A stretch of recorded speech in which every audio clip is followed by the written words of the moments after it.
मी माहिती अधिकार कार्यकर्ता यल्लाप्पा कदम रांगोळी माळावरती अंतर्गत गटार केलेले आहेत, तरी जिल्हा परिषद यांच्याकडून बांधकाम विभागाने करण्यात आलेले आहे। तरी आज गटारीची अवस्था पाहूया। गटारीचं काम पूर्ण होऊन गेले 1 वर्ष झाले, तरी ह्याच्यावरती अजून ढाकणही बसवलेलं नाही आहे।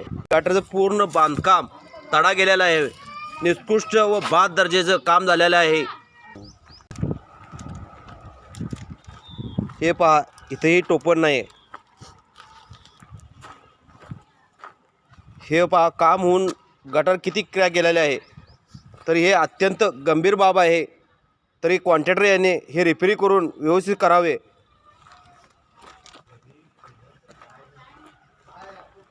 हे पहा, किती निष्कृष्ट व थर्ड क्लास काम झालेलं आहे, तर याला जबाबदार कोण? हे पहा, पूर्ण गटार बाद झालेले आहे, तरी याच्याकडे लक्ष द्यायला कोण वाली आहे का नाही?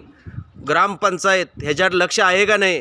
का लोकप्रतिनिधी नुसतं आपण निवडून द्यायचे आणि तिने फक्त खुर्चीवर बसायचे एवढाच उद्योग करत आहेत का? तरी ह्याच्यावरती नागरिकांची तीव्र प्रतिक्रिया चालू आहे।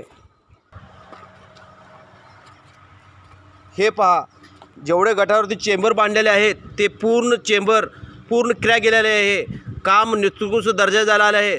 तरी मी तुम्हाला सांगतो की 8 दिवसामध्ये पूर्ण रिपेरी ही झालीच पाहिजे, अन्यथा आपल्या विरोधात, ग्रामपंचायत विरोधात व कॉन्ट्रॅक्टर विरोधात यांच्या विरोधात आपलं आंदोलन करण्यात येईल, याची गंभीरपणे नोंद घेण्यात यावी। आपला माहिती अधिकार कार्यकर्ता